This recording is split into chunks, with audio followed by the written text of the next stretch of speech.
Assalamualaikum warahmatullahi wabarakatuh. Waalaikumsalam warahmatullahi wabarakatuh. Waalaikumsalam warahmatullahi wabarakatuh. Pertama-tama kami dari kelompok 1 pada pertemuan hari ini akan mempresentasikan tentang ekuitas. Nah, ini nama-nama anggota kelompok saya sendiri, yaitu saya Wahyu Ramadan, NPM 177. Saya Rofina Melana dengan NPM 179. Perkenalkan, saya Kartina Mulyasari dengan NPM 180.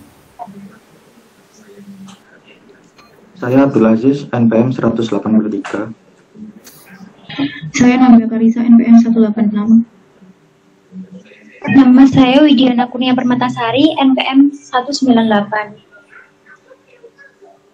Saya Fernando Bagas Musa, NPM 216.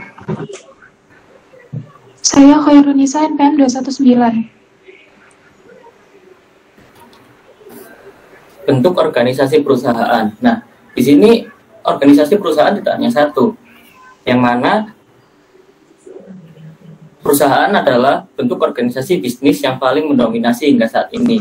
Seperti yang kita ketahui saat ini, perusahaan yang ada di hampir seluruh dunia itu banyak sekali.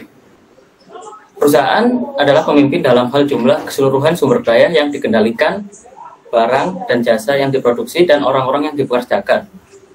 Berikut ini karakteristik khusus dari perusahaan yang mempengaruhi akuntansi. Antara lain, pengaruh hukum perusahaan, penggunaan sistem saham, dan pengembangan berbagai kepentingan kepemilikan.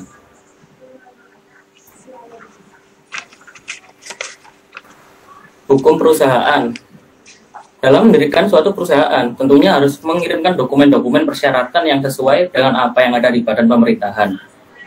Setelah dokumen tersebut dikirimkan, jika hasilnya diterima, maka badan pemerintahan akan memberikan izin mendirikan sebuah perusahaan. Keuntungan perusahaan yang lain adalah bergabung dengan hukum yang menguntungkan bagi perusahaan dari organisasi bisnis tersebut. Banyak kasus rumit yang sering menjerat suatu inkorporasi bisnis, salah satunya karena perbedaan hukum di satu negara dengan negara yang lain. Yang kedua, sistem saham. Sistem saham sendiri dalam ekuitas dalam perusahaan terdiri atas sejumlah besar unit atau saham. Jumlah saham yang dimiliki oleh pemilik menentukan kepentingan terhadap perusahaan tersebut. Setiap saham memiliki hak dan keistimewaan tertentu, seperti saham biasa dan saham preferen. Dengan kontrak khusus, perusahaan dapat membatasi hak dan keistimewaan pada saat menerbitkan saham. Kalaupun tidak adanya ketentuan yang membatasi, setiap saham memiliki hak sebagai berikut: pembagian secara proporsional dalam keuntungan dan kerugian, pembagian secara proporsional dalam manajemen, pembagian secara proporsional dalam aset perusahaan pada saat likuidasi, pembagian secara proporsional dalam setiap penerbitan saham baru dalam kelas yang sama, atau biasanya disebut preemptive right. Setiap hak, penjelasannya sudah cukup jelas kecuali pada preemptive right. Hak ini melindungi pemegang saham yang ada dari pengalihan kepemilikan secara tidak sengaja. Tanpa hak ini, kemungkinan yang terburuk adalah pemegang saham akan mengalami kerugian di berbagai sektor. Sistem saham sendiri memudahkan pengalihan kepemilikan saham perusahaan pada investor lain dengan harga sesukanya. Selain itu, bursa efek utama mensyaratkan pengendalian kepemilikan yang tidak ekonomis bagi perusahaan tertentu. Kesimpulannya adalah perusahaan sering menggunakan pihak ketiga, pendaftar, dan agen transfer yang menyediakan jasa dalam hal ini. Dan yang terakhir, berbagai kepentingan kepemilikan. Saham biasa mencerminkan hak residual perusahaan yang menanggung resiko, kerugian tertinggi, dan menerima manfaat dari kesuksesan. Saham biasa disebut kelas saham yang mana mencerminkan kepentingan kepemilikan dasar. Perusahaan melakukan beberapa macam cara untuk menarik investor. Salah satunya adalah menawarkan 2 atau lebih kelas saham yang memiliki hak dan keistimewaannya masing-masing, seperti yang saya jelaskan sebelumnya. Dengan kontrak khusus, pemegang saham dapat mengorbankan hak-hak ini sebagai imbal hasil atas hak khusus atau hak istimewa. Biasanya, hal ini disebut dengan saham preferen. Perusahaan meyakinkan pada pemegang saham preferen suatu dividen. Sebelum membagikan hasil pada pemilik saham biasa, pemegang saham preferred juga dapat mengorbankan hak mereka atas suara dalam manajemen atau hak mereka untuk bagian keuntungan yang melebihi tingkat yang dinyatakan. Selanjutnya akan dijelaskan teman saya. Selanjutnya penerbitan saham. Perusahaan bisa mengeluarkan saham secara langsung kepada investor atau secara tidak langsung melalui bank investasi. Nilai nominal saham biasanya ditetapkan kecil, misalnya 1.000 per saham. Saham pada saat dikeluarkan seringkali lebih besar daripada nilai nominal. Terdapat 5 pembahasan akuntansi yang terjadi dalam penerbitan saham. Yang pertama, penerbitan saham dengan nilai pari. Ada beberapa keadaan dalam penerbitan saham dengan nilai pari, antara lain yaitu sama dengan nilai pari, saham diterbitkan di atas nilai pari, dan saham diterbitkan di bawah nilai pari.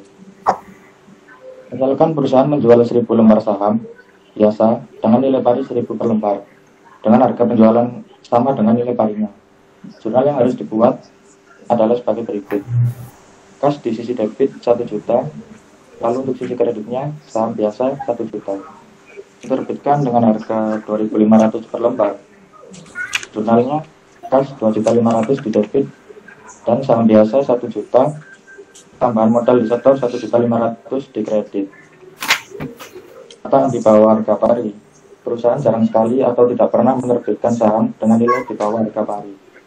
Jika menerbitkan saham di bawah harga pari, perusahaan mencatat di Sagio itu sebagai debit pada tambahan modal di setor. Penerbitan saham tanpa nilai pari. Jika saham tanpa nilai pari diterbitkan, maka berapapun harga jualnya, jurnalnya akan terlihat sebagai berikut. Kas di debit sekian, dan saham biasa tanpa nilai pari sekian di kredit. Saham tanpa nilai pari memiliki nilai yang ditetapkan atau spot value. Maksudnya, saham tersebut tidak boleh kan. Dengan kata lain, harga jual minimum saham harus sama dengan nilai yang ditetapkan. Jual dengan harga di atas spot value, maka pencatatannya adalah misalkan 1.000 lembar saham biasa dengan nilai yang ditetapkan 1.500 per lembar ke 2.000. Maka jurnal penerbitannya adalah sebagai berikut. Kas 2 juta di debit, saham biasa 1.500.000, modal di setor melebihi nilai ditetapkan 500.000 di sisi kredit. Next. Lalu ada akuntansi untuk saham yang diterbitkan dalam kombinasi dengan efek lain atau penjualan lumsum. Yang digunakan adalah metode proporsional. Jika nilai pasar untuk menentukan nilai relatif tersedia yang diterima dialokasikan di antara kelompok-kelompok sekuritas atas dasar proporsional. Terbitkan 1.000 lembar saham biasa dengan nilai ditetapkan 10 per $20 per saham, dan 1.000 lembar saham preferen dengan nilai pari $10 yang memiliki harga pasar $12 per saham dengan nilai lumsum sebesar 30.000. Nilai pasar wajar saham biasanya 20.000, nilai pasar wajar saham preferennya 12.000, nilai pasar wajar agregat yakni 32.000. Maka untuk pengalokasian ke saham biasa 20.000 per 32.000 dikali 30.000 sama dengan 18.750. Untuk pengalokasian ke saham preferen 12.000 per 32.000 dikali 30.000 sama dengan 11.250. Untuk akuntansi saham yang diterbitkan dalam transaksi non-kas. Ada kalanya suatu perusahaan menerbitkan sahamnya dalam kas. Hal ini biasa terjadi pada perusahaan yang baru dalam rangka membuat cash flow yang baik, untuk membayar biaya promosi dan membayar land, equipment, dan lainnya. Sebagai contoh, misal nilai pasar wajar paten belum dapat ditentukan perusahaan, tetapi nilai pasar wajar saham diketahui 140.000. Maka jurnalnya paten 140.000 di debit, saham biasa 100.000, AGU saham biasa 40.000 di kredit. Lalu yang terakhir ada biaya penerbitan saham. Yang menerbitkan saham, maka seharusnya melaporkan biaya yang dikeluarkan untuk menjual saham, seperti biaya penjaminan, biaya akuntansi dalam hukum, biaya percetakan, dan biaya perpajakan.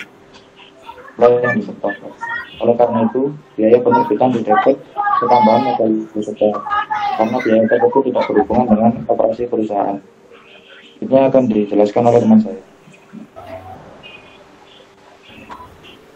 Perolehan kembali saham. Perusahaan sering membeli kembali saham miliknya. Perusahaan membeli sahamnya karena beberapa alasan. Yang pertama adalah untuk memberikan distribusi efisien pajak atas kelebihan kas kepada pemegang saham. Lalu yang kedua adalah untuk meningkatkan laba per saham hasil atas ekuitas. Yang ketiga untuk memberikan saham pada kontrak kompensasi karyawan atau untuk memenuhi potensi kebutuhan merger. Yang keempat untuk menggagalkan usaha pengambil alihan atau mengurangi jumlah pemegang saham.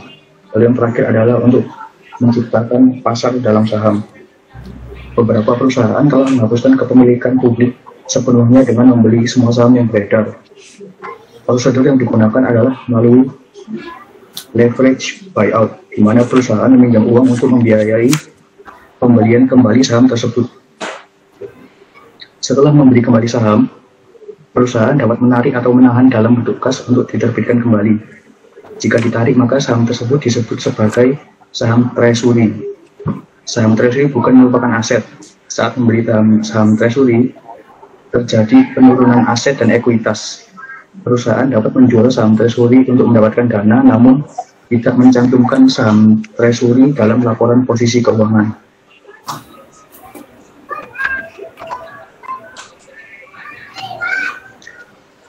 Pembelian saham treasury terdapat dua metode untuk menangani saham treasury dalam akun. Yang pertama adalah metode biaya, yaitu menghasilkan pendekatan akun saham treasury untuk biaya perolehan kembali dan dalam laporan akun ini sebagai pengurang ekuitas pada laporan posisi keuangan. Lalu yang kedua ada metode nilai pari atau nilai yang dinyatakan, yaitu mencatat semua transaksi atas saham treasury pada nilai parinya dan melaporkan saham treasury hanya sebagai pengurang modal saham. Perusahaan umumnya menggunakan metode biaya untuk membukukan saham treasury. Dengan metode biaya, perusahaan mendebit akun saham treasury untuk biaya perolehan saham yang diakuisisi. Pada penerbitan kembali sahamnya, perusahaan mengkredit akun untuk biaya yang sama. Harga asli yang diterima untuk saham tidak mempengaruhi jurnal untuk mencatat akuisisi dan penerbitan kembali saham treasury. Lalu penjualan saham treasury. Saat menjual saham treasury, akuntansi untuk penjualan tergantung pada harga. Jika harga jual saham treasury sama dengan biaya perolehan, maka perusahaan mencatat penjualan saham dengan mendebit kas dan mengkredit saham treasury.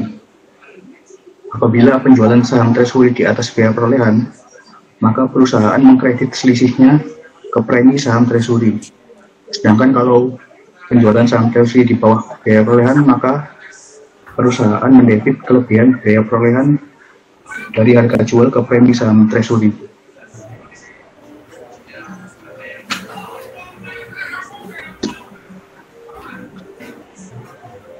Menghentikan saham treasury.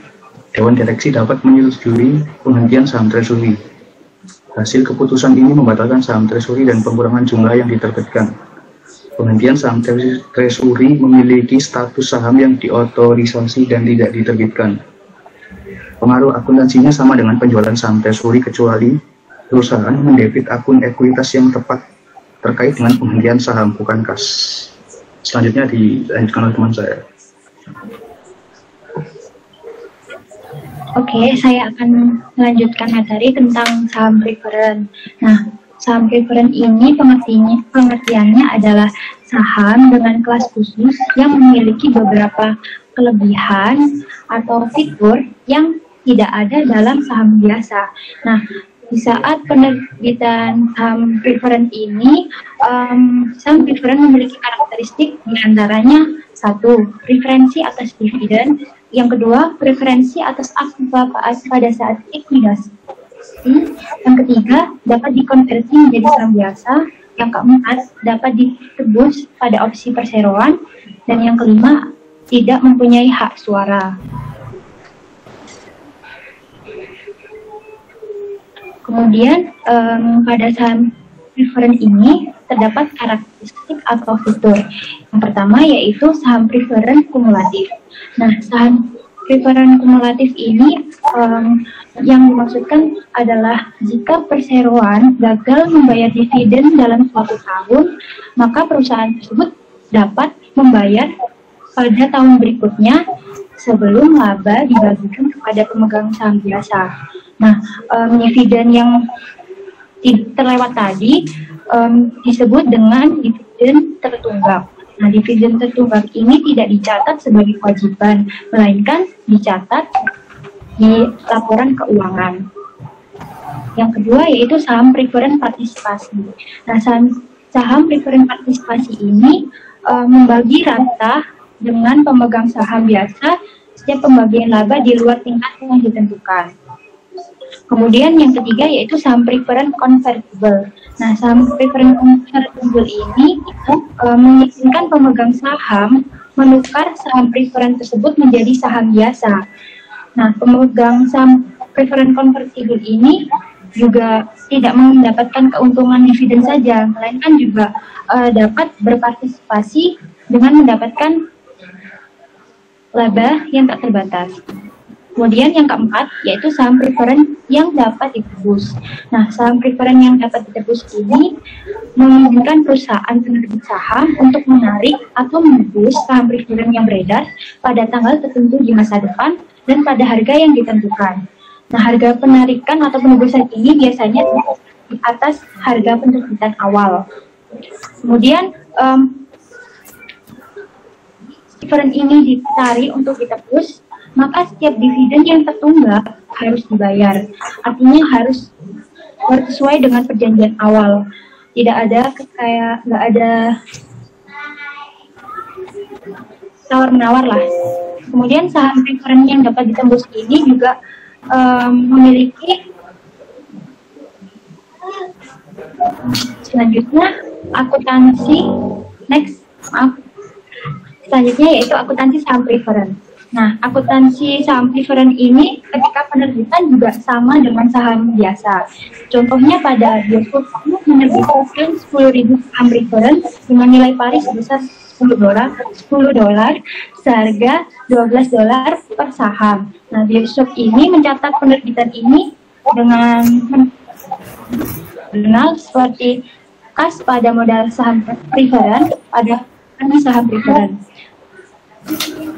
Dan kas ini diperoleh dari saham tadi dikalikan dengan harga saham per unit, yaitu ketemu 120.000. Kemudian modal saham preferennya berasal dari saham tadi 10.000 dikalikan dengan nilai par, yaitu menjadi 100.000.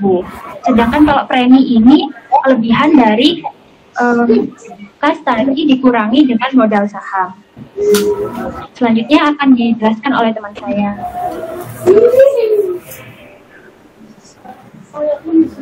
Di sini saya akan menjelaskan kebijakan dividen. Menentukan jumlah dividen yang tepat atas dividen yang dibayar adalah keputusan manajemen yang solid. Perusahaan yang membayar dividen sangat enggan untuk mengurangi atau menghilangkan dividennya. Mereka takut bahwa pasar efek akan melihatnya sebagai tindakan yang negatif, sehingga sangat sedikit perusahaan membayar dividen dalam jumlah yang setara dengan ketersediaan saldo secara legal. Alasan utamanya yaitu yang pertama ada untuk mematuhi perjanjian atau perjanjian obligasi dengan kreditor tertentu. Lalu yang kedua ada untuk memenuhi kebutuhan perusahaan. Lalu yang ketiga untuk menahan aset yang seharusnya dibayarkan sebagai dividen untuk dibiayai sebagai pengembangan atau perluasan. Lalu yang keempat ada untuk melancarkan pembayaran dividen. Dan yang kelima untuk membuat bantalan atau penyangga terhadap kemungkinan kerugian dalam perhitungan keuntungan. Selanjutnya, kondisi keuangan dan distribusi dividen.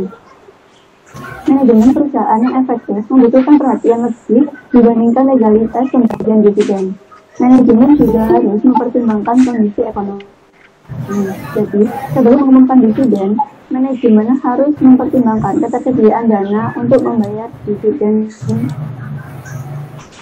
Lalu ada jenis dividen. Yang pertama ada yaitu dividen tunai.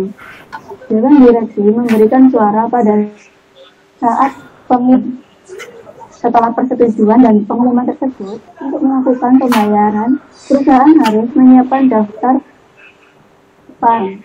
Dengan alasan tersebut, biasanya terdapat jeda waktu antara pengumuman dan pembayaran. Ada dividen properti. Dividen properti merupakan dividen yang dibayarkan dalam bentuk aset perusahaan selain kas atau dividen dalam bentuk barang. Ini dapat berupa barang dagang, real estate, atau investasi, atau bentuk apapun yang ditetapkan Dewan Direksi. Saat pengumuman dividen, perusahaan harus menyatakan kembali nilai wajar properti yang akan didistribusikan. Dengan mengakui adanya keuntungan atau kerugian sebagai selisih antara nilai wajar dan nilai tercatat pada tanggal pengumuman. Kalau yang ketiga ada dividen likuidasi. Dividen ini merupakan dividen yang berdasarkan selain saldo laba. Syaratkan bahwa dividen likuidasi sebagai pengembalian investasi pemegang saham dan bukan merupakan keuntungan. Setiap dividen yang tidak didasarkan pada laba akan mengurangi jumlah yang dibayarkan oleh pemegang saham dan dividen tersebut merupakan dividen likuidasi. Untuk selanjutnya akan dijelaskan oleh teman saya. Selanjutnya yaitu dividen saham. Dividen saham adalah penerbitan sahamnya sendiri oleh perusahaan kepada pemegang saham secara prorata tanpa mendapat pertimbangan apapun. Nah, dalam mencatat dividen saham, beberapa itu percaya bahwa perusahaan itu harus mengalihkan nilai pari saham yang diterbitkan sebagai dividen dari saldo laba menjadi modal saham. Lainnya itu juga percaya bahwa perusahaan harus mengalihkan nilai wajar saham yang diterbitkan dari saldo laba untuk modal saham dari premi saham. Next. Selanjutnya yaitu dividen saham kecil atau small ordinary share dividends adalah dividen saham kurang dari 20-25% dari saham biasa yang beredar pada saat pengumuman dividen. Next. Untuk melestarikan dividen saham kecil, asumsikan bahwa Vice Corporation memiliki 1000 saham beredar dengan nilai pari 100 saham biasa dan saldo laba sebesar 50.000. Jika fund mengumumkan 10% dividen saham, maka fund menerbitkan 100 saham tambahan kepada nilai saham ini. Jika nilai wajar saham tersebut pada dividen saham adalah 130 per saham, maka jurnalnya pada saat pengumuman yaitu debitnya saldo laba atau dividen saham diumumkan sebesar 13.000, kreditnya dividen saham biasa yang dapat didistribusikan sebesar 10.000 dan premi saham biasa sebesar 3.000. Jurnalnya pada tanggal distribusi yaitu debitnya dividen saham biasa yang dapat didistribusikan sebesar 10.000 dan kreditnya modal saham biasa sebesar 10.000. Next.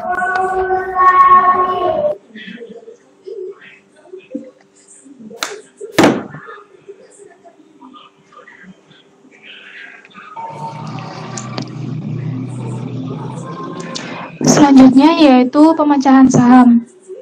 Dari sebagian besar perusahaan percaya bahwa hubungan masyarakat yang lebih baik bergantung pada kepemilikan saham perusahaan yang lebih luas. Oleh karena itu, mereka menargetkan harga pasar cukup rendah supaya berada dalam jangkauan yang investornya potensial. Untuk mengurangi harga pasar setiap saham, perusahaan menggunakan pemecahan saham. Misalnya, setelah harga saham meningkat 25 kali lipat, Qualcomm INC memecah sahamnya saham Qualcomm naik di atas $500 per saham.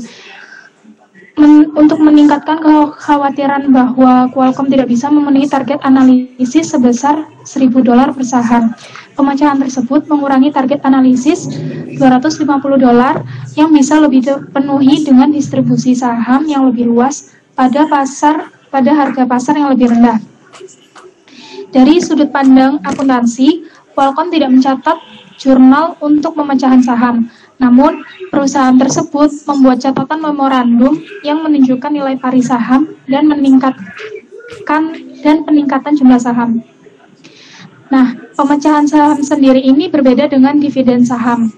Pemecahan saham meningkatkan jumlah saham yang beredar dan menurunkan nilai pari atau nilai yang dinyatakan bersaham. Sedangkan dividen saham meskipun meningkatkan jumlah saham yang beredar, tetapi tidak menurunkan nilai pari, sehingga hal tersebut meningkatkan total nilai pari saham yang beredar. Next.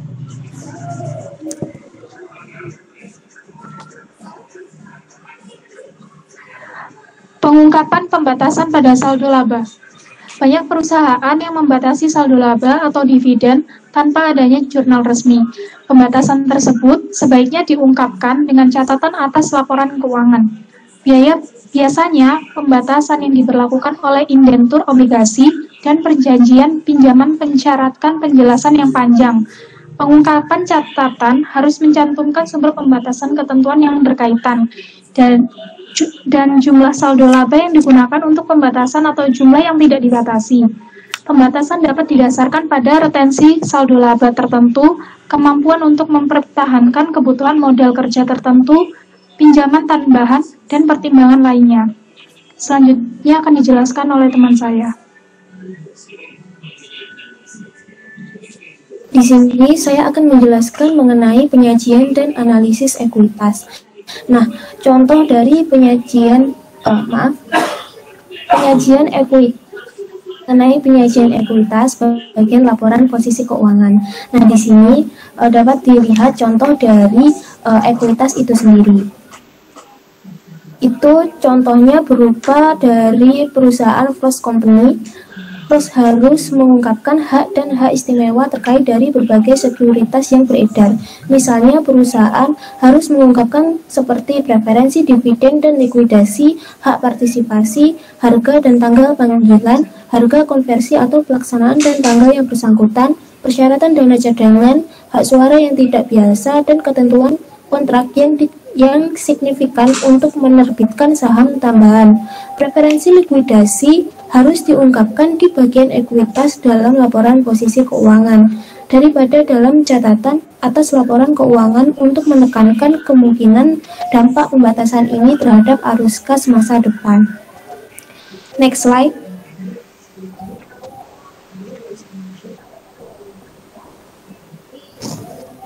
Yang kedua mengenai penyajian ekuitas, laporan perubahan ekuitas. Nah, perusahaan juga harus untuk menyajikan pernyataan perubahan ekuitas. Pernyataan perubahan dalam ekuitas itu terdiri dari yang pertama, total pendapatan komprehensif untuk periode tersebut, menunjukkan secara terpisah jumlah total yang dapat didistribusikan kepada pemilik dari induk dan non-controlling interest. Yaitu untuk setiap komponen ekuitas, efek dari aplikasi retrospeksi atau penyajian retrospektif, yaitu untuk setiap komponen ekuitas, rekonsiliasi antara jumlah tercatat pada awal dan akhir periode, secara terpisah mengungkapkan perubahan yang dihasilkan dari yang pertama yaitu dari keuntungan dan kerugian, kemudian dari setiap item dari penghasilan komprehensif lain, dan transaksi dengan pemilik dalam kapasitasnya sebagai pemilik,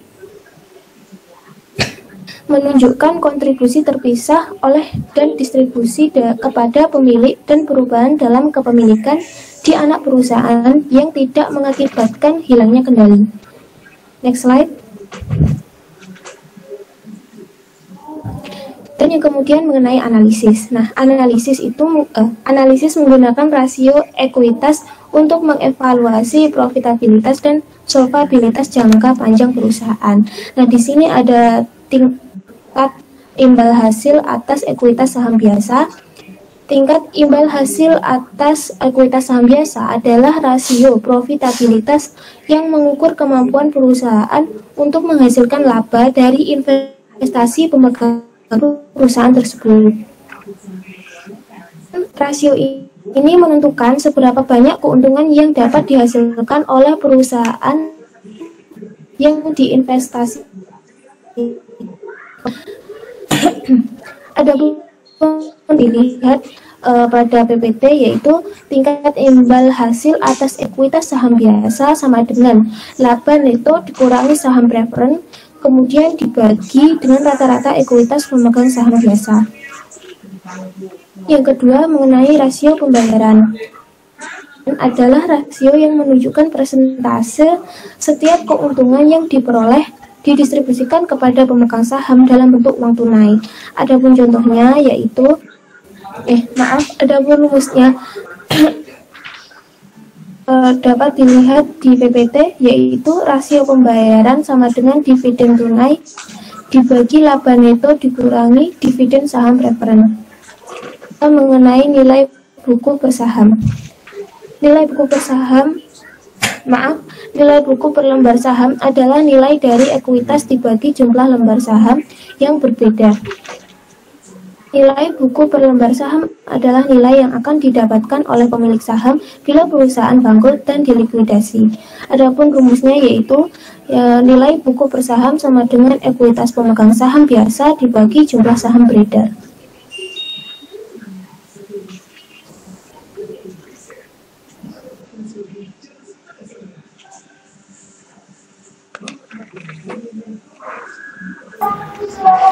Sekian presentasi dari kelompok kami.